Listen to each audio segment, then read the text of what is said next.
Você faz o seu cadastro com o pessoal da Escola Bíblica e em alguns dias vai chegar aí na sua casa de graça, presente dos Anjos da Esperança para você, tá bom? Agora, eu quero te falar do Marcelo, meu convidado de hoje. Ele era um jovem com um grande talento musical dentro da igreja, mas ao mesmo tempo se sentia longe de Deus. Aí, depois de receber um convite para cantar em outros segmentos, o Marcelo começou uma carreira como estilista, assessor de Miss e assumiu uma outra identidade por mais de 20 anos e cada vez mais viciado em bebidas, além de uma forte depressão. Eu volto então em 30 segundos com o Marcelo aqui no estúdio, contando detalhes de como tudo isso aconteceu e do quanto a vida dele foi restaurada pelo imenso amor de Deus. Até já.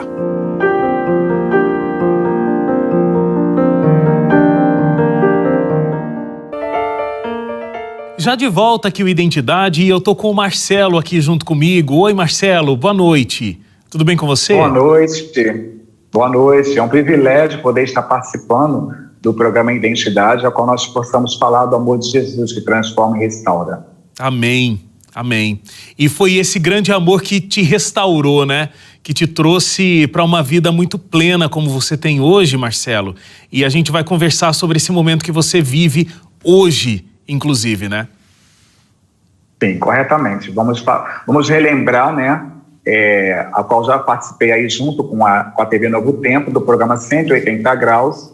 E agora vamos relembrar um pouquinho para que nossos irmãos e as pessoas que estão nos assistindo possam saber e possam ver que o nosso Deus é presente nos tempos atuais, fazendo milagres na nossa atualidade.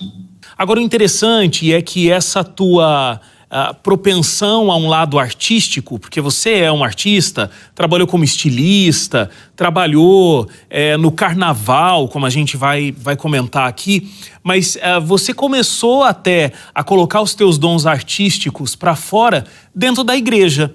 Dentro da Igreja Adventista do Sétimo Dia, você conheceu a igreja com 5 anos, por intermédio de uma tia sua, né, se eu não me engano, e você já cantava. Como foram esses primeiros momentos na igreja e cantando? Eu conheci a Cristo, né, praticamente com 5 anos de idade, e naquela época eu sempre relembro às pessoas, existe um trabalho que é feito nos bastidores, que as pessoas não têm conhecimento na nave, que é o trabalho das professoras das classes juvenis, primárias, algumas igrejas têm aí as classes dominicais. Na Igreja Adventista nós temos a Escola Sabatina, que é o coração da nossa igreja. E ali eu comecei a desenvolver, e aí o talento musical, já como criança, ali comecei a desenvolver na fase juvenil, e posteriormente o irmão Joel Paisante me apresentou o celeiro musical dos Arautos do Reis.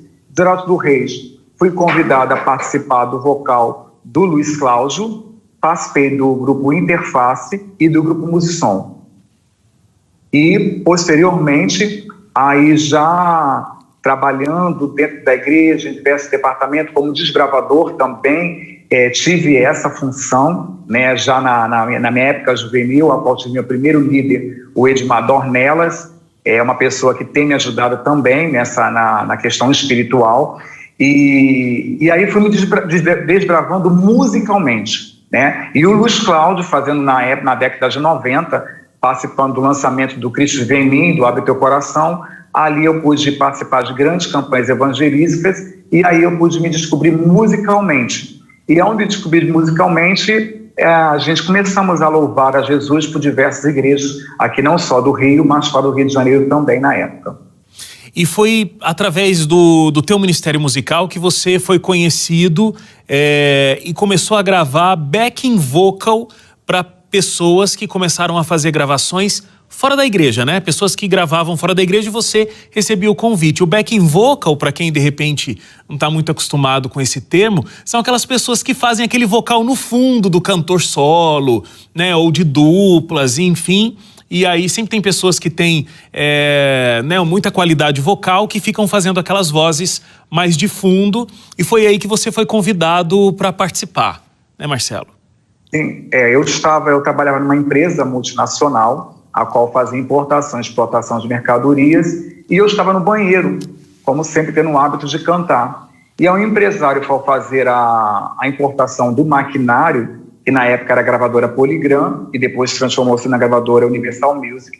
Ele me ouvindo cantar, ele montou um vocal para ser a base, porque era muito difícil na época terem pessoas que cantassem. Então, ao fazer a base da gravadora dele, os cantores da época, por nós fazermos a base vocal, nos convidávamos para poder fazer os lançamentos nas grandes casas de espetáculo do Rio de Janeiro, do Brasil fora e até mesmo no exterior.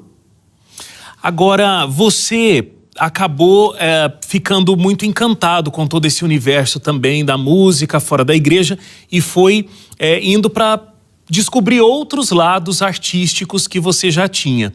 Você começou a trabalhar como estilista, inclusive de grandes celebridades e tudo mais, inclusive trabalhando com produção de carnaval. Sim, nesse período a gente tem nossos talentos são desenvolvidos. E aí eu comecei a fazer trabalho para uma produtora de filmes, né, nacionais.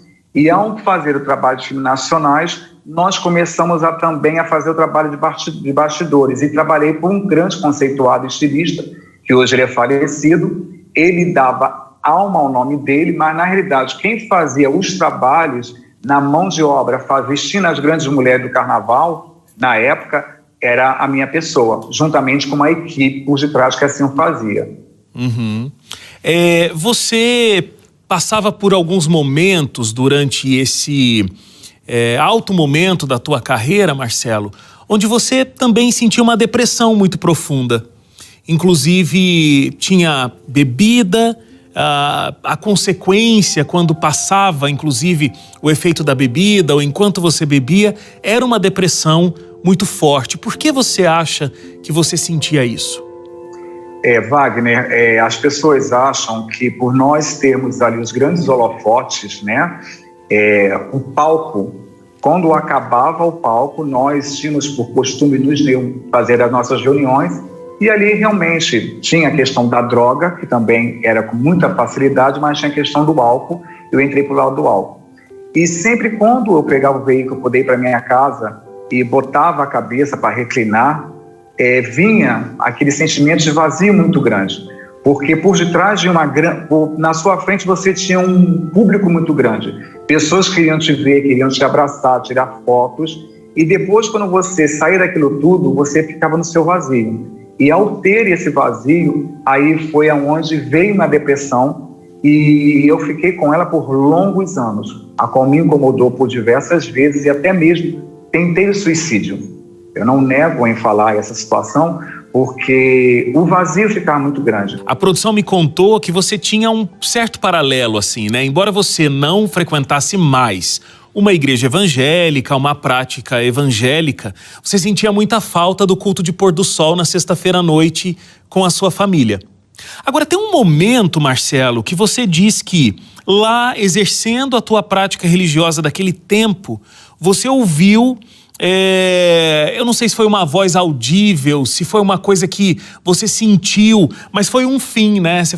Você ouviu algo te dizendo, isso não é mais para você. Como é que foi essa situação?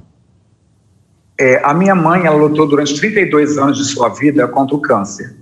E sempre que os cantores da época, que na Igreja da Matriz aqui em Botafogo tinha a sede da Voz da Profecia, eles tinham um grande relacionamento com grandes cantores da nossa época, a qual hoje nós não temos, eles nem têm conhecimento que eu voltei, alguns têm. Mas sempre que vinham fazer uma programação na igreja a qual eu congrego, a Igreja Adventista de Jardim Novo aqui em Realengo, na Zona Oeste do Rio de Janeiro, eles mandavam convite. O Luiz Cláudio, principalmente, sempre que ele fazia um lançamento de CD, ele autografava e me enviava. E quando chegava a sexta-feira, para mim dava as horas sabáticas, sempre me batia um saudosismo.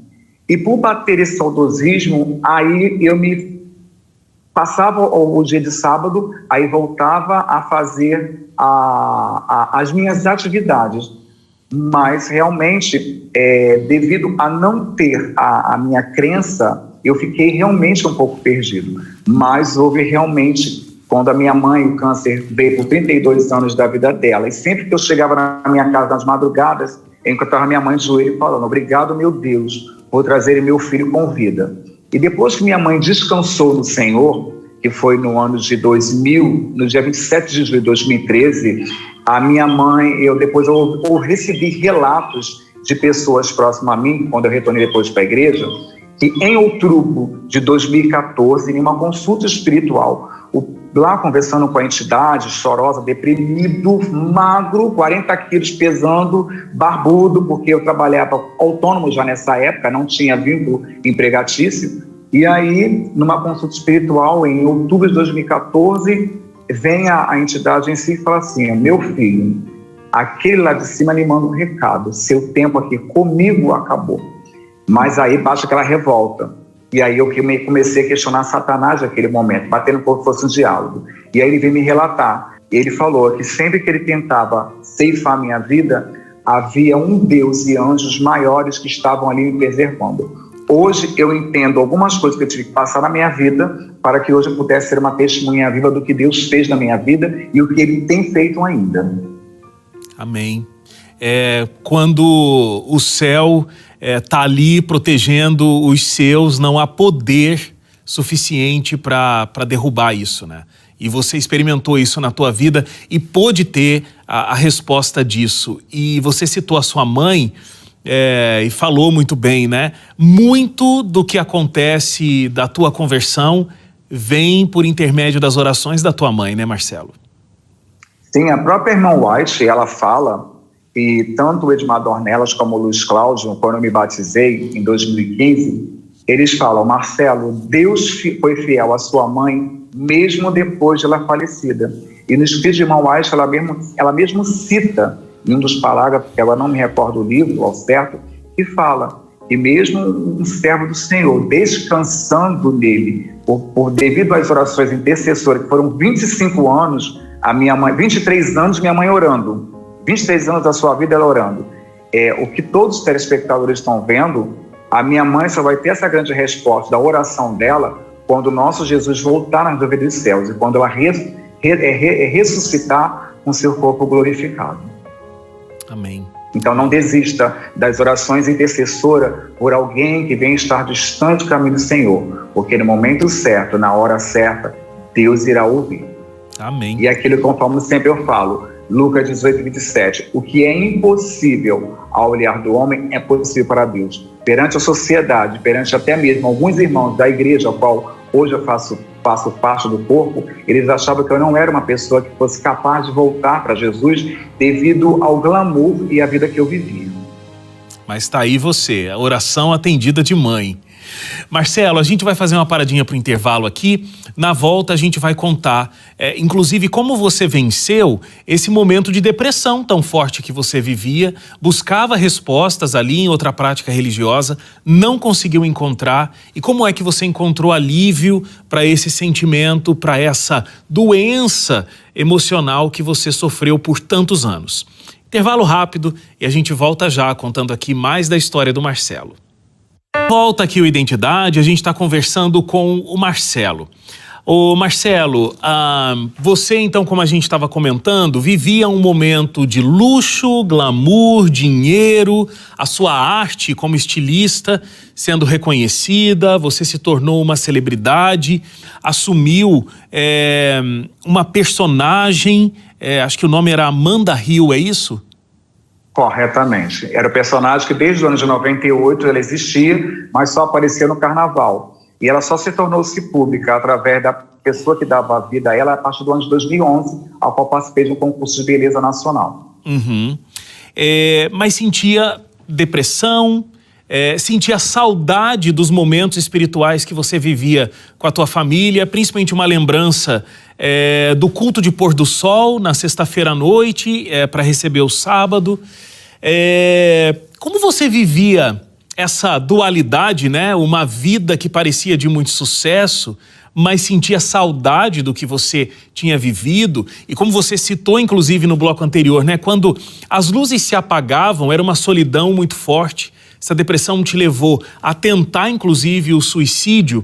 Eu queria perguntar, em alguns momentos, por exemplo, quando você tinha contato com a tua mãe e que orava por você o tempo todo, via você chegando de festa, chegando bêbado, chegando triste, embora todo mundo visse uma vida cheia de glamour. Como era esse contato? O que a tua mãe te dizia? Como você reagia? Como ela se mostrava triste? Como você reagia a essa tristeza dela em alguns momentos? Olha, a minha mãe, eu posso dizer que ela foi uma pessoa muito sábia. Eu tinha algumas celebridades do mundo LGBTQIA+, somente posso citar uma delas, que é a Rogéria. Ao fazer a visita à minha mãe na minha residência, e minha mãe nunca tratou as pessoas com diferença, sempre tratou o ser humano. E a minha mãe sempre foi uma pessoa que ela falava com doçura, mas ela não entrava na vida particular. Ela só falava assim: meu filho, eu só espero que antes da minha partida eu possa viver de volta aos braços de Jesus. Então sempre ia haver esse momento dela. Os momentos dela de falar comigo era muito difícil. Ela conversava com os irmãos da igreja, ao qual sempre tem os cultos da manhã, os domingos, que é o culto do poder, e ela sempre nas orações dela ali continuava a falar e a pedir a Deus que ele pudesse fazer uma restauração devido a um talento musical que eu tinha. Então isso aí é o que eu posso dizer. A minha mãe foi uma peça fundamental para que todas as vezes, conforme Cristo que teve na terra, ele teve ao lado das piores pessoas, até os discípulos, os sanguíneos eram diferentes, mas a minha mãe, ela fez um papel no lugar de excluir, ela abraçava, até mesmo as misses. Eu fiz assessoria de misses Brasil Gay, e minha mãe sempre, com carinho, com amor, fazia uma comida, e ela pedia poder fazer oração, e todos nós respeitávamos. Mas ela sempre foi uma pessoa que as pessoas falam, ali verdadeiramente vai uma cristã. Ao invés de condenar, ela simplesmente está abraçando. Então, o testemunho dela foi algo muito forte, que depois do falecimento dela, eu vim a refletir, e aí teve o ponto da virada, que a igreja que eu congrego fez 44 noites de evangelismo. E a irmã Giselda, sabendo que eu estava em casa, em depressão, sem ter trabalho, eu tinha um carro à disposição, fez com que eu pudesse ajudar uma pessoa. Sendo que 44 noites, eu falei assim: tu vai receber só o dinheiro no último dia. E aí coube a Deus, no dia 29 de novembro de 2014, na manhã de sábado, o pastor Manel de Andrade. Olha como Deus conduz as coisas pelo lado espiritual. O pastor Manel de Andrade é o pai do Milton de Andrade, que foi abade do Arauto do Rei. Lúcia Martins veio de uma turnê no Brasil, e aí no sábado pela manhã o pastor falou assim: pregar para uma única só pessoa. E aí quando eu fui ver depois na gravação, eu já estava lá na frente aceitando a Jesus. Então desde 29 de novembro de 2014, eu me posicionei ao estar ao lado de Cristo. Evidentemente que ao me posicionar, eu tinha um relacionamento homoafetivo, ao qual eu tive que abrir mão, e não me arrependo por estar nesse momento ao lado de Cristo. Marcelo, a sua festa de batismo diz que foi linda, né? Foi uma festa muito espiritual e as pessoas muito felizes por você estar realmente entregando a sua vida a Deus novamente. Sim, foi uma festa que durou aproximadamente quase 4 horas. A maior parte das pessoas que estavam ali presentes eram pessoas não adventistas, amigos homossexuais e femininos e masculinos estavam presentes, e as pessoas da classe artística acompanharam de suas residências através da transmissão do YouTube, porque eu iria fazer na Igreja Central Rio de Janeiro, que é uma igreja que comporta 1.000 maiores pessoas, mas por ter minha história de vida nessa igreja, e a igreja que me abraçou e me acolheu novamente de volta ao lar, não podia deixar de fazer, e foi assim um dia 15 de agosto de 2015, de muita festa, de muita gratidão pelo meu retorno aos braços de Jesus. E ali já estava com cunho evangelístico, e ali já tem frutos, né, de pessoas que já aceitaram a Jesus e já retornaram até para os braços do Pai. E hoje você faz um trabalho de usar a tua história para ajudar outras pessoas, né? Você faz palestras em escolas, você faz lives, vai às igrejas, contando de como Deus te libertou, e mesmo vivendo lutas ainda hoje, como é que com muita oração Deus te mantém, né, ao lado dele. Sim, nós temos aí realizado trabalhos principalmente para a questão da ideologia de gênero, que é algo que está muito atual sendo falado, né, nas mídias e até mesmo pela televisão.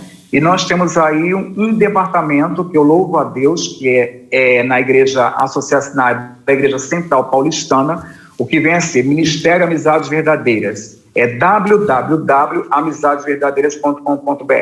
É um ministério que já existe desde 2015 e que este ano está tomando uma dimensão muito maior e está dando acolhimento e assistência a meninos e meninas que não querem viver a prática, mas querem viver assim, diz o Senhor, e aos líderes de igreja para que possa ter um núcleo de apoio e de acolhimento a essas pessoas. Então, aqueles que sentirem o desejo de obter mais esclarecimento e mais informações através do MAV, www.amizadesverdadeiras.com.br. Lá vai ter todo um atendimento de psicólogos, pastores, terapeutas e pessoas assim como eu, que viviam na prática e hoje estão vivendo para uma nova vida ao lado de Cristo.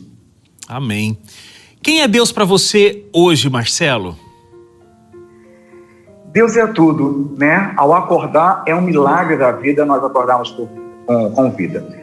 Conforme eu sempre falo com as pessoas, o nosso mundo passou por uma situação de uma pandemia mundial, algo que nunca pensávamos que fosse acontecer. E se eu estou nesse momento aqui falando com os telespectadores, até mesmo contigo, Wagner, é porque Deus assim já tinha escrito, porque Ele tem um plano maior na minha vida e na vida daqueles que vão estar ouvindo, que Deus, Ele tem um propósito nas nossas vidas. Senão, nós não estaríamos mais nessa vida. Nós já teríamos descansado nele. Então, Ele tem um propósito não só feito na minha vida, mas na vida de cada um quem se entrega a Ele. E é uma vida de oração nas madrugadas, muita leitura da palavra, ouvir muitos louvores e Deus fazendo a obra. E hoje em dia, a minha vida, eu trabalho mudei o meu ramo, trabalho como administrativo financeiro de uma oficina mecânica, a qual o meu patrão é uma pessoa maravilhosa. Sempre que eu preciso viajar sexta-feira para algum estado, ele me concede a poder sair para poder falar desse Jesus. Nós temos aí o apoio do Vocal Sunset, que é um vocal que uma vez no mês a gente faz trabalho de evangelismo o dia todo em uma igreja, e a qual nós juntamos 2 testemunhos. O meu testemunho de transformação dentro do que eu vivi da homossexualidade e de um outro rapaz em relação à questão das drogas. Então, nós temos aí todo um trabalho que está sendo desenvolvido e desse trabalho faço trabalho de capelania de gravadores, a qual eu voltei a exercer atividades, a qual eu louvo a esse Deus por nós termos os gravadores aí à frente desse ministério que salva famílias e salva meninos e meninas que poderiam estar à mercê do mundo e estão aí fazendo esse trabalho de grande valor na nossa igreja. Amém. Marcelo, que Deus continue te abençoando, te dando forças para continuar ao lado de Deus e ajudando tantas outras pessoas a também encontrarem um caminho de volta para Ele. Muito obrigado. Obrigado a você que acompanhou também até agora esse nosso programa. Um feliz sábado para você e que Deus derrame as mais ricas bênçãos na sua vida. Nos encontramos novamente na segunda-feira, às 11h30 da noite. Até lá. Tchau, tchau.